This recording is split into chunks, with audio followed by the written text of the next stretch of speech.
Welcome, everyone, to this special edition of Talented Universe. It has not been a fun week for Marcia and I.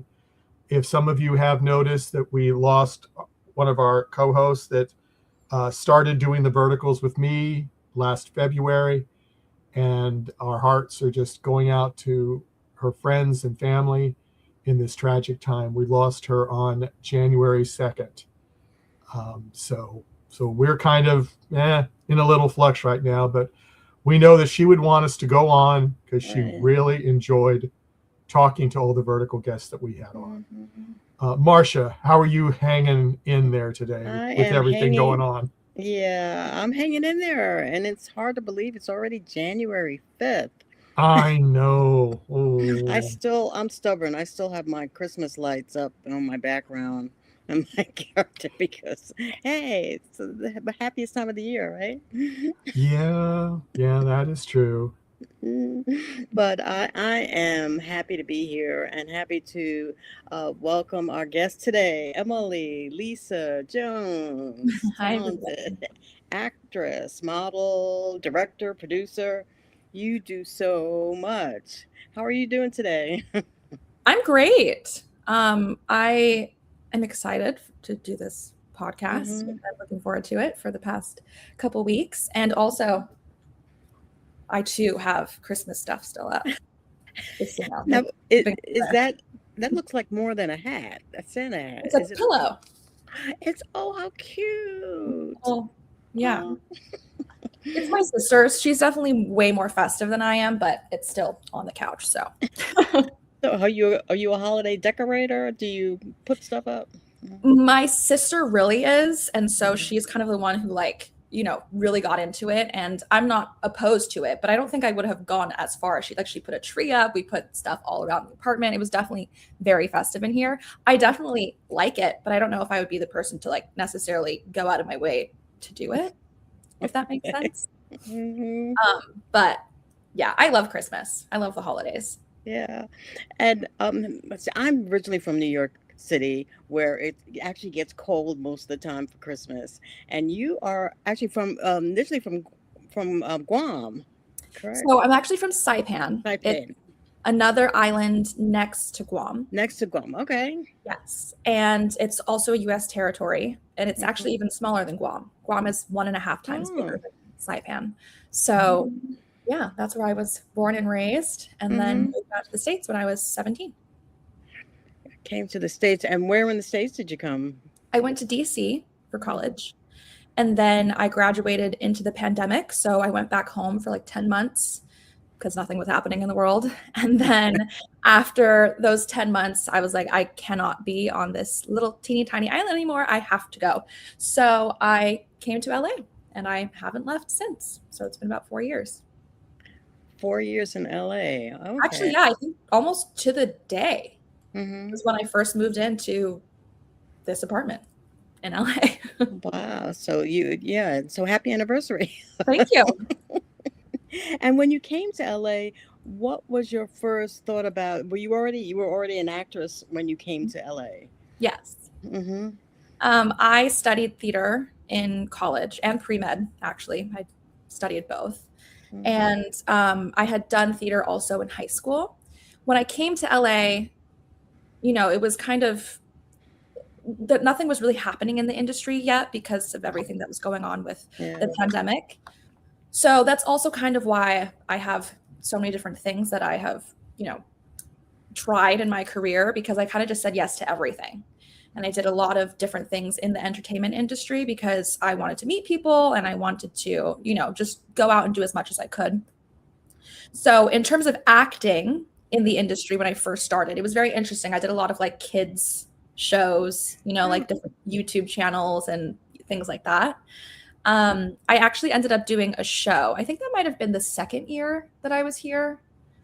The years are all kind of blending together. I'm not going to lie to you. I don't even really remember what year it was. That got picked up and is on Tubi now. It's called the Maid Project.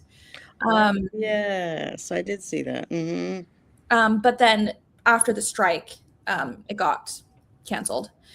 So yeah, and then the whole world of verticals happened. And now we're in the vertiverse, as people call it. Well, I don't think I've heard that term before. I'm writing that down. That's interesting. There are quite a few terms. Yeah. And Yes. the deeper that you get into it, you realize like, oh yeah, this is like a real thing. Verticals, it's like literally its own universe. It is humongous. That I do know. And actually, Michael was the one who introduced me to verticals last year, because he said, "Oh, we're going to start doing vertical actors." And I said, "Huh? What's that? What is that?" What I find really funny is now people are referring to I shouldn't say regular, but more traditional TV and movies as horizontals, which every single time somebody says that, it makes me laugh. I just think it's so funny because it's so common now to say verticals. And when you're a vertical actor, you're an actor who does a lot of verticals. When you're like, oh yeah, I'm doing a horizontal. It gets me every time. I would steal one of Michael's questions, but I won't. I'll let him answer. I'll kick you off the network, Marcia, if you do. So. I'm going to stay in the Wayback Machine because I watched the Mace Davis project. You did? Yes, because it's available on Tubi. So and you were also an assistant director, it said, and a producer on that project. Yes. And yeah. How did that come about? Did you gather a group together, or? So what happened was I initially auditioned for the role that I got, Ari Russell. And the director and I kind of just clicked. And she's actually an author. She wrote a book and then turned it into a screenplay. And she didn't really know a ton about film and television industry. And so, she basically was like, do you want to help? And I was like, sure, I'd love to. And I had known some people, through others and whatnot from, again, kind of just, saying yes to everything when I first came to LA. And so that's how I started producing it. And I helped with casting and, just reaching out to different people really, and crew and things like that. In terms of assistant directing, the crew and cast was tiny, super, super small for this project. So there wasn't a whole lot of ADing that actually needed to happen. I think that title really was given to me because I helped a lot with like rehearsals, and I helped a lot with, honestly, even the things on set when I wasn't in a scene. I was still helping with things around the set and whatnot. But yeah, the director, Z Harris, she was really sweet, and she just, she wanted to credit me as much as she could. And so she was like, you need to have an assistant director credit, and the producer credit. I did do a lot of the producing work for that show. And it was a very, very small budget. So I am proud of what, we were able to do with such a small budget. And it is a testament to what people in LA who just want to create stuff are able to do with. Yeah. And sometimes you said it got canceled, but you never know about projects. Sometimes things get restarted all the time. I mean, so yeah, it was interesting. Yeah. I was looking forward to seeing what was going to happen next. Oh, well, I'm glad that you watched it. And I'm going to go to Michael before I take up all of his questions. Go ahead, Michael. Yeah, I know. I'm not going to tell you how many you took, but that's the way this business goes. Now I think this is someone you know. Yeah. Jane Ann Jones. That's my sister. That's your sister who's guarding the cat right now, right? Yep, she sure is. Also, that's, of course she had to throw in there that she thinks that she sounds awesome. Yes, well, that is what it goes. But the question is, what's been the most favorable, most memorable vertical you have done so far that you're allowed to talk about? Okay. Honestly, I think Call Sign Legacy was one of my favorites because of how cool the set was and the production value and everything. Being a Navy pilot, first of all, I know this might make me sound stupid, but I didn't even know Navy pilots were a thing. I just thought that pilots were just in the Air Force. I didn't realize that there were also Navy. They're Navy ones, yeah. So yeah, getting to be in actual flight suits and getting to be in the cockpit, and we were like in a hangar and there was a helicopter and all this stuff, that was really cool. And that was actually one of the first projects that I started moving into like an action type of realm for me. Now I've been doing a lot of like action roles. Yes. And the other one that was actually right before I filmed Call Sign Legacy was called Bound to the Rebel Wolf. It was a werewolf one. And that I also played, you know, actually both of them were lieutenants, funny enough, just in totally different worlds. But yeah, Kayla in Bound to the Rebel Wolf was also a lieutenant, but she was like a very good fighter. And so I loved both of those roles because while I typically play the mean girl character, a lot of the time, you know, in vertical worlds, the mean girls just get mad out of nowhere and there's a whole lot of slapping and whatnot. But for these two projects, it was just fun to actually like have action to do. And yeah, I really enjoyed those. And the, you know, I mean, all of the cast and crew for every vertical that I'm on, to be honest, are all great. But I think specifically for Call Sign Legacy and Bound to the Rebel Wolf, I really loved everyone that I worked with. Well, that is cool. I mean, I watched, we've had 2 other guests so far. You're our 3rd guest from Call Sign Legacy. Oh. So we have heard some other things too. Can I ask who the others were? Sure. You would Jaden Coletti. Okay. And Alex. And Alex Kravitz. He was one of the scientists in the background. Oh, yes. Okay, got it. Yeah. Great. So they've been on. And then we've got another actor, Luke Rosenthal, is coming on after you today. Oh, nice. So, amazing. Yeah, he's great. So that's been good. But yeah, you partly answered the question I ask all of our guests, which is when you did your first vertical and you had to come home and try to explain it to people, how did you explain it to them? And you're probably still doing that to this day. Yeah, especially to my parents. My dad tried to explain what a vertical was to somebody the other day, and I was like, after the 100th time, you're still not quite there. But I was really lucky. Well, not that I was lucky. Let me rephrase. A lot of people already knew what verticals were by the time that I got started. And, you know, when verticals first came out, a lot of people, I think, were very skeptical of them and didn't really understand what they were. Yeah. And didn't also, you know, understand the type of media that it is. Because when you first see it, and you're not aware that it's, you know, essentially most of them are like mini soap operas. Yes. You don't understand the tone of it, and you don't understand like what the purpose of them are. So you might be like, what am I watching? Right. Exactly. But when I had started, it was already a few years into the vertical world. And so a lot of people already knew what they were. I actually had some friends who had mentioned that they had started doing it. And so when I first started, really the people who I had to explain it most to were my parents. I don't even think my mom honestly still understands. She just thinks that it's TV. You know what I mean? She's just like, there's an app, download it, we go and watch it. But yeah, my parents were just like a vertical. They didn't even understand what it was. It wasn't until this year, actually during a meeting, my dad was like, oh, it's called a vertical because your phone is vertical. And I'm like, yes, there you go. We're almost there. You almost got it. Almost got it. Yeah. Yeah. Well, that's good. Now, the other question I'm going to kind of do in the semi-Wayback Machine and steal Marcia's thunder. I have a strange question. I promised you I wasn't going to ask you anything that you have to remember stuff, but I'm going to do it anyway just to be mean today. Yeah. That's my memory. How many times have you visited the Tenleytown Metro stop?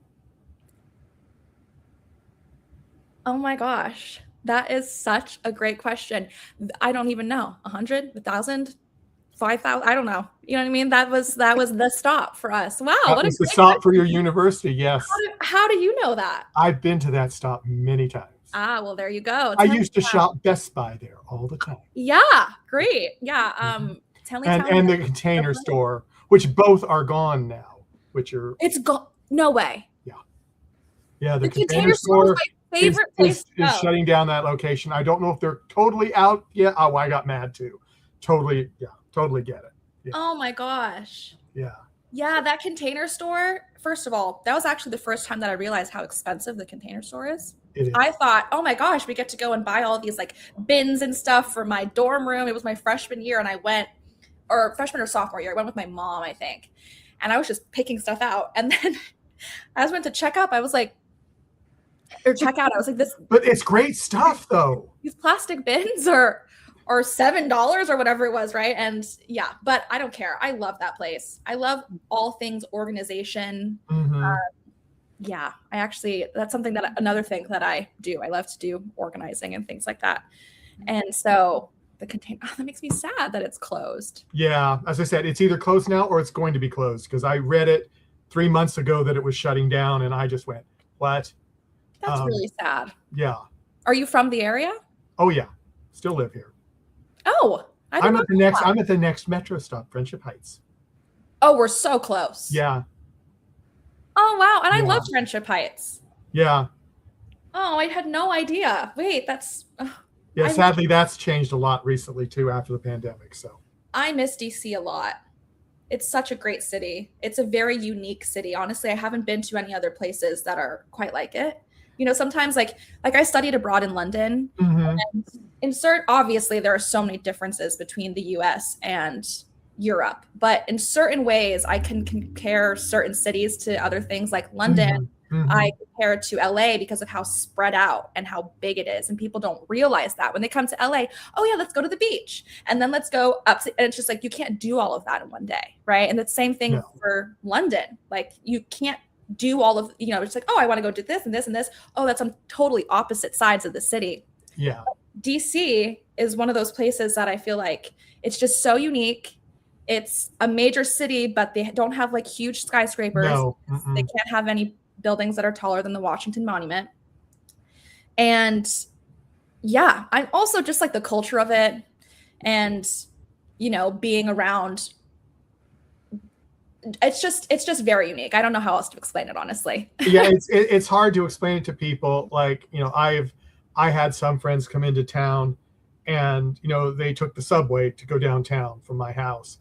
And it was like, they came back kind of going like, I heard so many languages on the subway. And I couldn't even identify most of them. I said, yeah, that's one day taking the subway that you'll hear languages from all over the world, which is so cool. And I think New York is a lot like that too. But you know, in DC, it's just, I know. So for the first time it happened to me when I was young, it was like I was going, what is this? You know, it's like totally crazy. I mean, with all the embassies and ambassadors and the staffs, it's just, you just get languages from all over the place. Yeah, I mean, Homeland Security was literally down the street from my school. Yes. So it's just like, and that's crazy to think about. You know what I mean? We went to the White House all the time. We went down to the Capitol building, like we went monumenting. That's what we called it when we go down to all the different monuments on the Washington Mall.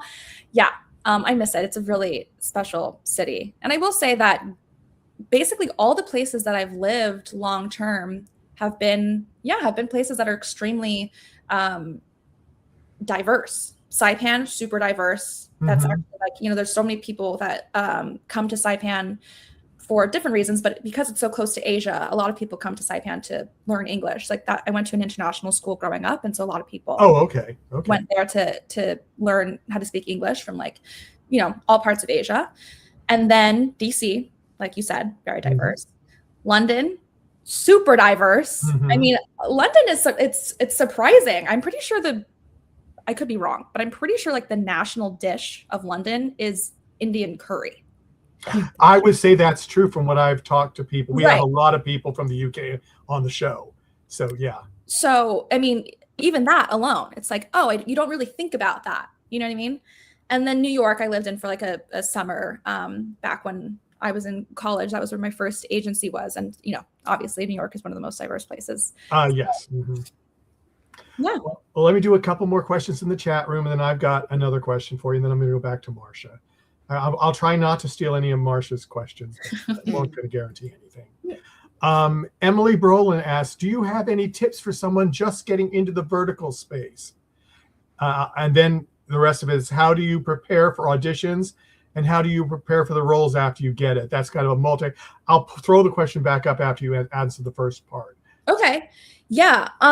Getting into the vertical space, any tips? Well, lean into it is the first thing that I would say. A lot of people, I think, again, when I was talking about the tone of verticals, it's very different. Okay. You'll go on sets a lot of the time when directors will be like, okay, you need to amp it up a little bit, right? Like you have to try to lean into, for lack of a better way to say this, how ridiculous some of the scripts are. You know what I mean? They are very, like, it's not supposed to be what we have in this world. That's the whole point. People watch it so that it's outside of their reality.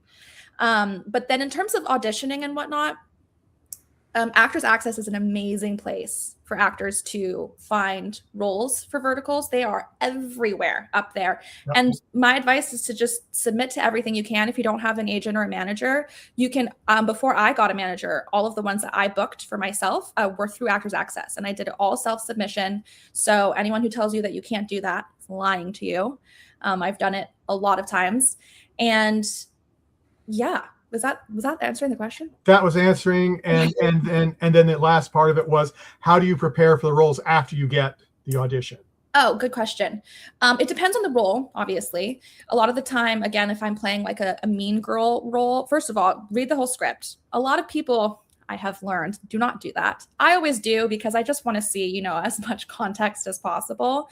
And also knowing there's a lot of action in these verticals, regardless if it's actually like an action project like Call Sign Legacy or Bound to the Rebel Wolf. A lot of the characters, there's a lot of fight scenes. There's a lot of stunts. Slapping. Yeah. Mm-hmm. I see, if you ask me how many times I've slapped someone in a vertical, I could not tell you. I have no idea. Because it happens so often. But just, having context for things like that. Also, there are a ton of lines in verticals. We go through pages and pages and pages every single day.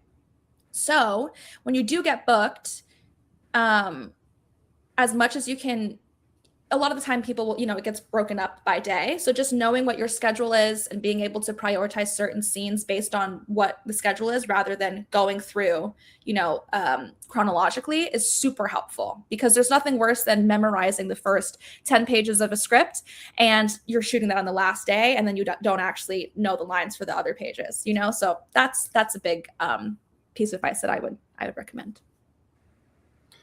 Yeah, that's good. Now, sadly, I've had a couple people now just post a question that we just answered. I guess they didn't get it, before, there, but I totally get that. And then this is from Eloise the Plaza. Mm-hmm. I guess that is. Okay, what was the hardest adjustment for you when you first entered the vertical space? Oh, what a good question.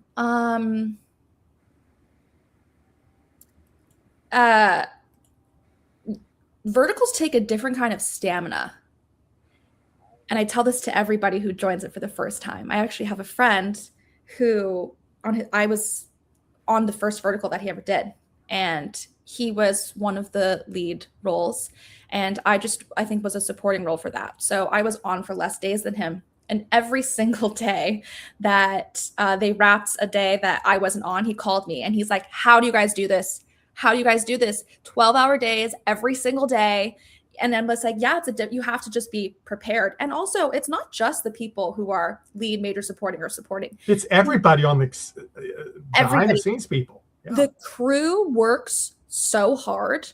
I mean, and they're there. They have to be there the entire time. Some of us, the actors, we're only called for certain parts of the day, but the crew that's there the whole, honestly, I have no idea. I have no idea how they do it. And they have all the energy and they're doing like physical heavy lifting. I'm not saying that actors don't do any work. Obviously, sometimes, again, we have hard scenes and whatnot, but they're moving equipment after every shot. They have to move. It's crazy.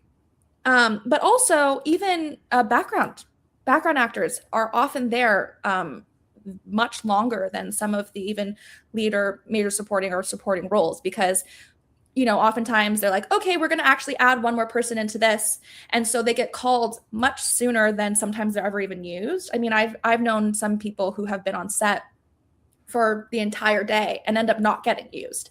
And that's just, kind of the name of the game.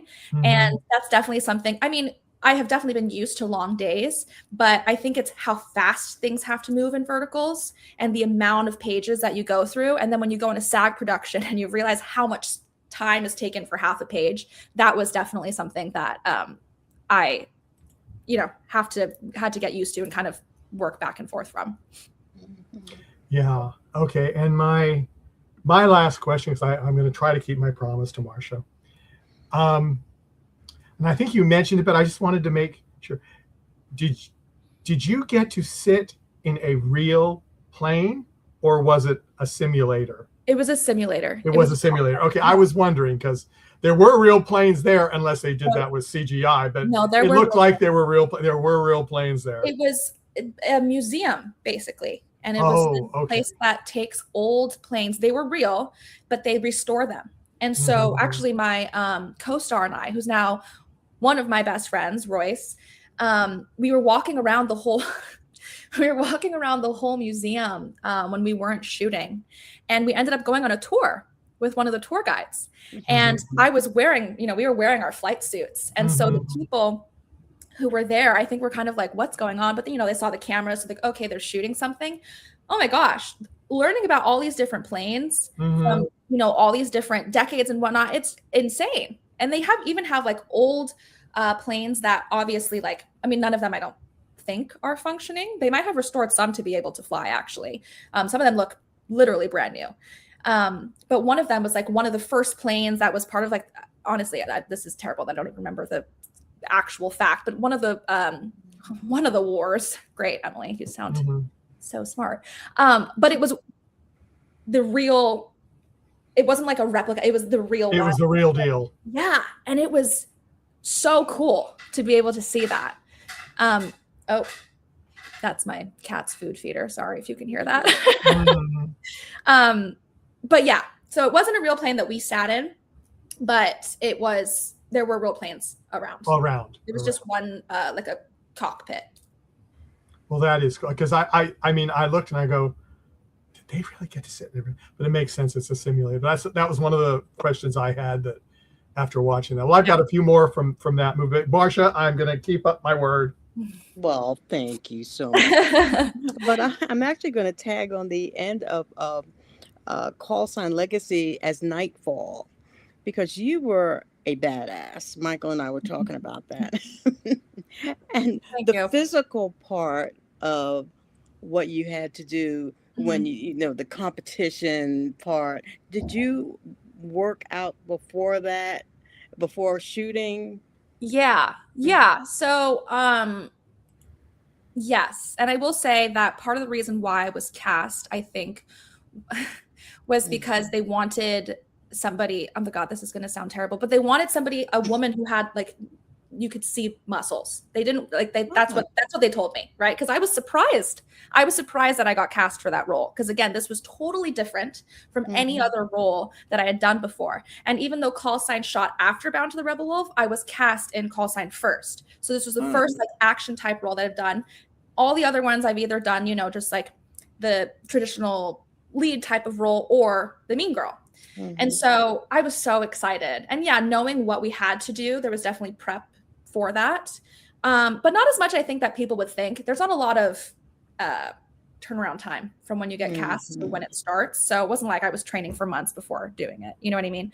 But yeah, some of the stunts just leading up to it, I was nervous about the pool scene, I will say. I think a lot of people were kind of, well, Royce wasn't, because he's a surfer and he, can swim underwater probably for like 10 minutes. But I was a little nervous because I'm like, okay, having to go in with a weight and, our arms are tied and whatnot. But it was actually so simple. The way that they shot it, they broke it down piece by piece. And so, yeah. But yes, Nightfall, I loved playing her. We want to see more of Nightfall. I've seen other fans who want to say, yeah, we want more of Nightfall. She's cool. She's really cool. There's a BTS video from Real Short where, they were like, okay, introduce your character and then say the name of the show, and I accidentally called it Nightfall Legacy. And the producers thought that was so funny. And I'm like, well, maybe there should be a Nightfall Legacy. Maybe there should be. Maybe there will be. But things are happen so fast. They need more stories to shoot. So I really want them to do a sequel to that. I really loved that cast and that crew. I mean, some of the people, like I said, Royce and some people from the crew, Lucas, one of the people who was on the crew, they've literally become one of my closest friends. So yeah. And another of your roles was in Chained to My Prison Guard, which was interesting because you got to shoot at somebody. Yes, I did. That gun scene was, out of all of the scenes from that, well, technically it was like one scene, but out of all of the shots, that was the hardest to film because the gun was rubber. So, and apparently I was squeezing it too hard. So it looked like it looked like rubber. So we had to film it literally over and over again. And I don't know what it was about me. I was like, okay. So then I was holding it like a little too lightly, and they're like, okay, well, it's still a gun. So, you gotta grip the gun. But yeah, that one was really fun. And I love that cast too. Love Rebecca. I mean, she's the best. And we actually ended up doing something else. I did a reality TV like dating show for Real Short one time, and she was the host. So that was really fun. And of course, Jessica was great too. Interesting. Yeah. Well, I'm going to jump to one of the questions I usually ask later, but you talked about reality shows, because there's so many reality shows out now, and they're competition cooking and pottery and dating shows. So if Emily had to be on a show as a contestant or participant, what do you think might be the show that you would choose? A competition-based one? Yeah, competition-based one, or one in which you might learn something, say Survivor or... I don't think I would do Survivor. However, I don't know enough about the show, but I don't think that that's something that I would want to do, at least not right now. It's a little too real for my liking. Like the fact that they actually, like, you see the before and afters of people who start and then, oh my gosh. I don't think I want to do that. But I mean, my instinct is to say Love Island, but Love Island is I love watching it, but the idea of being on it, I don't know if I could actually do it, to be honest with you. But after this last season, I can't even tell you how many people have messaged me saying that I should go on Love Island. So many people. And I think it's because I don't know. I have a very specific viewpoint on dating, I guess. And it would be fun. It would be fun to go on Love Island. But what is that game called? Or that show where it's in Scotland, I think they film it. And it's all the reality TV stars that come together. And what is that show? Is it one where they try to find the money? Oh, there's so many of them. No, so there's 3 people or 2 or 3 people who are, oh my gosh, why can I not think of it? Does anybody who's watching this know what it's called? Does anybody figure out? Because I'm trying to think and I can't think of what it is either. Am I allowed to just look it up? Yeah, go ahead. I mean, go ahead. Your show. And what is it called? Traitors, somebody said? Traitors. Oh, yes. Thank you, Roland. Emily. Yes, Traitors. I don't know why. Yeah, thank you, Emily. Yes, I would love to be in that show. I would love to be in that show, and I would hope that I was the traitor. So there's a game that my friends and I play called Werewolf, and it's basically the same thing. And we have gotten very heated in these games, okay? And whenever you get werewolf, you just kind of get it, okay, I mean, it's kind of bad. You have to lie to your friends, right? But watching the show Traitors, and then it's, all about strategy and how you're going to go about lying to everybody. But it just seems so fun. I don't know. I don't know what that says about me, but I just feel like it would be so fun to go in and try to be strategic about how to get through to the end. But yeah. Strategic meaning lying. Right. But if I was on the other side and not a traitor, oh, it's game on. It is game on. I am finding who that traitor is, and you will not be convincing me. Okay, I would love to play. I would love to be in that show. You know what they should do? They should have a Verticals Traitors version. Ooh, okay. How fun would that be? Oh my gosh. Someone should pitch it. Someone should pitch it. I just think that would be so great. Yes, and give you the credit. You be executive producer, right? Yeah, exactly. I would tell them, okay, I'll do it, but you have to make me one of the traitors. That's the stipulation. You get your role of choice. Okay. Now, you did a horror film, Truth or Dare, which horror is not my genre. I tell you, life is scary enough. How do you feel about horror as acting it or just consuming it? Acting and yeah. I love horror films. Actually really am more so of a thriller type person myself. Like gory things don't really interest me. It's just like, okay, I don't need to see blood squirting everywhere, you know what I mean? But the anticipation and also trying to figure out what's coming next, like who is it, that kind of stuff, really I love. And Truth or Dare was definitely, in my opinion, more so of a thriller because it was trying to figure out what was happening and who did it. Yeah. Truth or Dare was my first vertical that I did, actually. So that was my introduction to the vertical space. And I have to say, it was not like an accurate introduction because I haven't seen any other horror verticals. I'm sure that they exist. But at the time, it was one of the first, I think it actually, don't quote me, but I think it was one of the first horror verticals.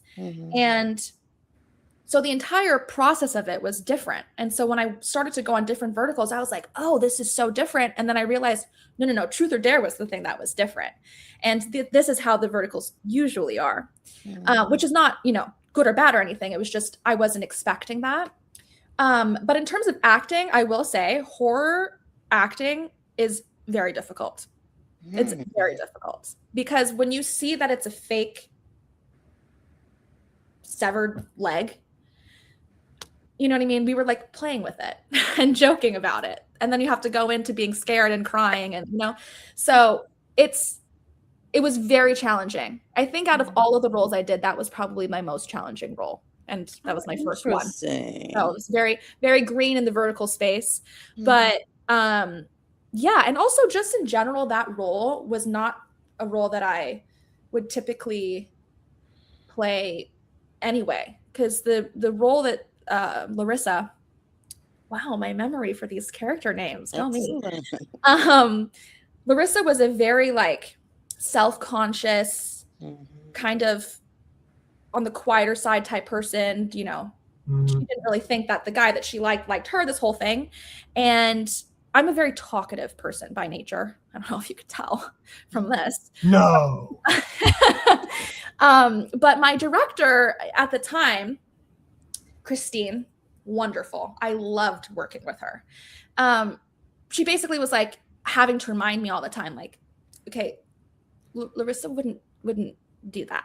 And I'm like, oh yeah, you're right. But I had auditioned. There was a specific scene where she's kind of sassy. So I auditioned that way. So when I got the role, I was like, oh, okay. So she was like this in high school, but now she's like a more confident, a little sassier person, which is true.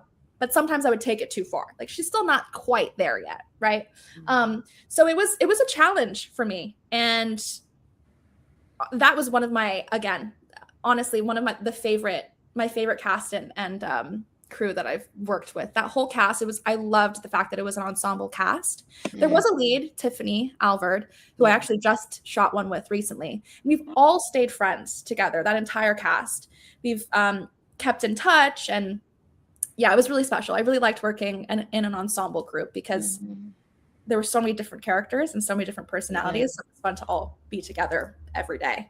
And it's the more interviews I find that people, the community of verticals is expanding. You see a lot of the same actors, the crew.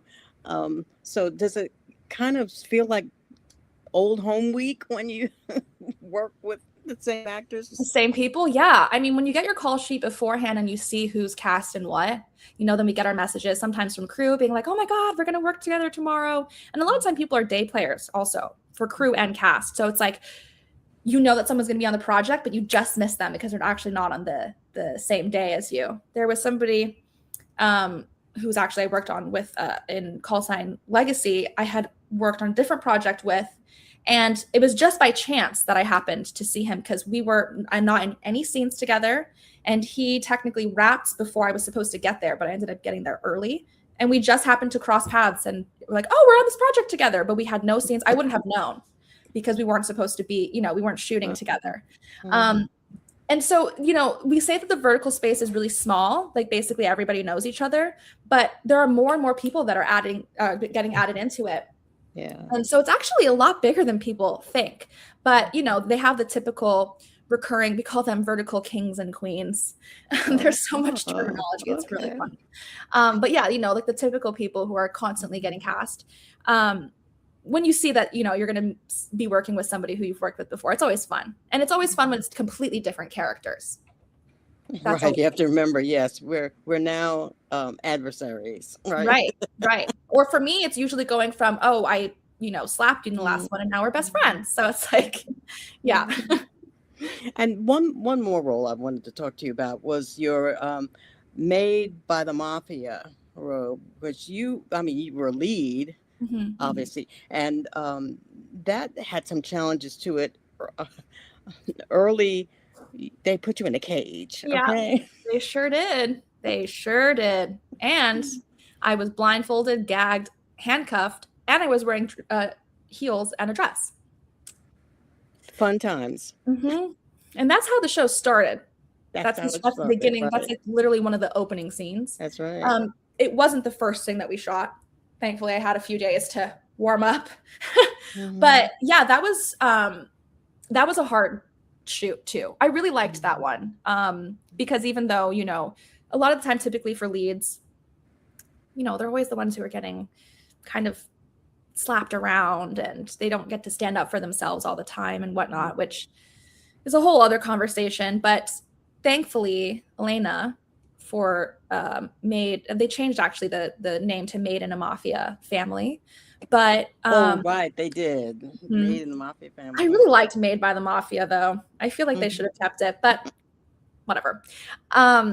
She was very sassy and she stood up for herself. Yes. And she was a scientist. And again, I studied pre-med in college, so that lab scene, oh my gosh, I had so much fun. I was actually going through and, there's like a montage of me talking about different things to my co-star. That was real. I was actually sitting there and telling him what all of the things were. Fantastic. And there was a part of the script that said that there was a centrifuge. Sorry, this is so irrelevant. We love it. They said that there was a centrifuge and I was so excited to get to use a centrifuge. And then I walked in and I'm like, okay, where is it? And they're like, it's this. And I'm like, that is not a centrifuge, you guys. You got me excited for nothing. And then somebody from art was like, oh yeah, there was no way we were getting it because they're expensive. And they're really hard to come by. We had one in our science department in my university. That's why I was so excited. But they're like, yeah, no, we weren't going to get a centrifuge for this. And I was like, damn it. But they did have a lot of other cool stuff. I still had fun. But yeah, that was just a funny thing that happened. Yeah, that was a fun role. So we're gonna wind down. I think I'm go back to Michael.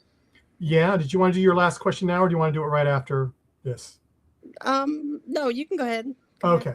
I just want to make sure what's going on. There's I think you answered this, but maybe you can expand on it.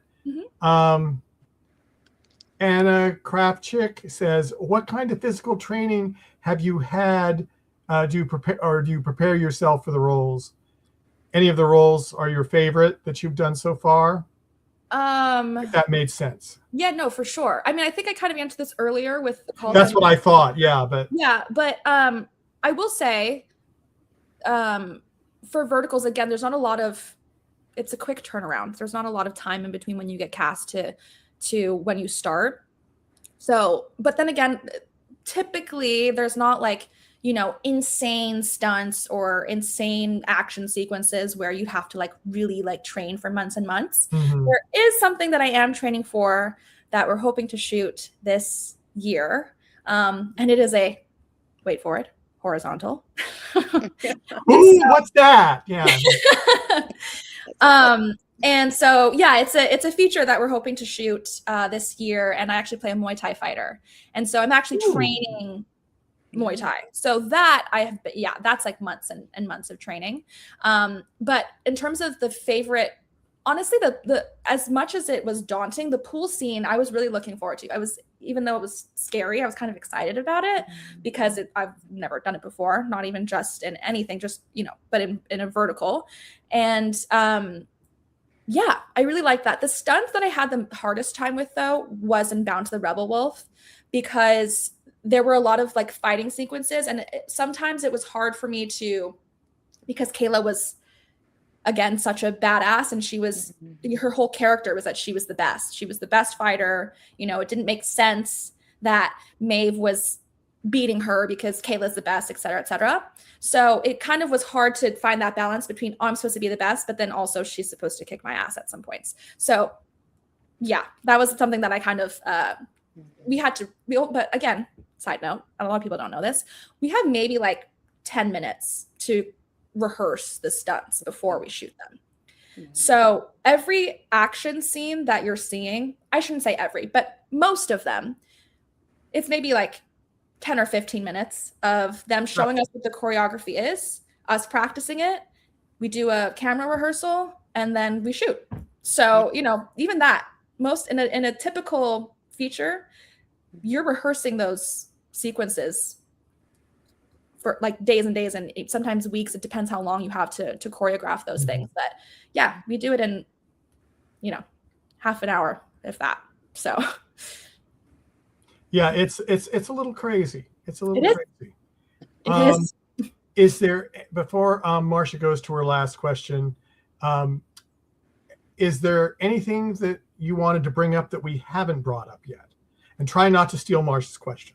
Okay. Well, I don't know what Marcia's question is, so I'm going to say no, I don't think so. The only thing that I was going to mention maybe was that movie that we're filming this year. So if you want to stay up to date on those things, I think my socials are listed here, so you can, follow along, and I will post updates as we go. But that's really it. That's really it. Okay, Marcia.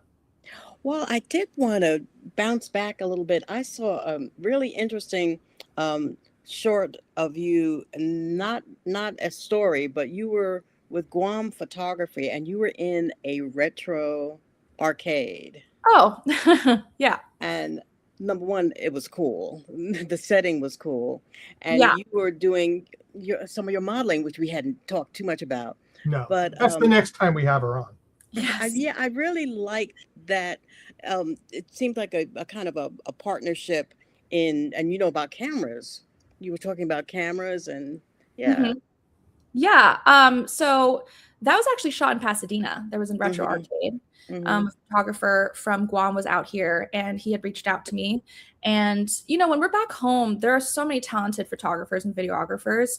And so I do a lot of shoots when I'm back home with different brands and different photographers. I will say I don't actually know a ton about cameras, like the actual like logistics and what of a camera, but I do model. So I like to be involved as much as possible. And again, maybe the next time that I'm back on here we can talk a little bit more about that kind of stuff. But I really liked that shoot. It was really fun. And I was really grateful that the arcade let us shoot there because, we did multiple looks and whatnot. But yeah, modeling has been a really fun part of the career that I'm now in. And there's actually a lot more of that coming up this year. I'm really excited. It's funny. I just posted yesterday, one of my photographer friends, Josh, we collaborate on a lot of things together. And we have a lot of exciting things coming up this year. So again, if you want to see any of that stuff, there we go. Get on your Instagram and TikTok. That's right. Sorry. Have them get on your Instagram and TikTok. Yes. With it scrolling down at the bottom, or go to talented-universe.com look up in the 2026. Can't believe I had to put up the 2026 verticals, but all those sites are listed there. You can just click them. So amazing. Yeah, and thank you so much for sharing with us today. It's been a lot of fun, and we're looking forward to hopefully having you back to talk about some more. Well, thank you so much for having me. I really enjoyed this. Absolutely. And I'm just going to say thank you also. Bottom of our hearts, we're so excited that you came. We're excited that we've had several actors from Call Sign Legacy on. Yeah. As I said, we got another one coming up at 6 p.m. Eastern, 3 p.m. Pacific. Luke Rosenthal will be on with us. Yeah. And he played one of the CIA agents. He did. He had one of our favorite lines. The way that he said it, we loved it. And I don't know if they kept it in, which was so disappointing. I was so sad. I don't want to say what it is because he cusses in it. I don't know what the rules are for cussing on this, but yeah, we loved it, and we kept saying it throughout the entire that's hilarious. But yeah, he's great. I really loved working with him. Well, Emily, thanks again, but stay on with us after we go off the air. I wanted to ask you something off air. Okay. So everyone, thank you all for coming. If you missed the first part, like a couple of our guests did when they asked questions that we had totally already answered, I didn't put you up. I'm sorry, but go ahead and watch it again. You can watch it immediately now or start it again, whatever you want. But everyone, take care, and we'll see you in an hour. Bye-bye. Bye.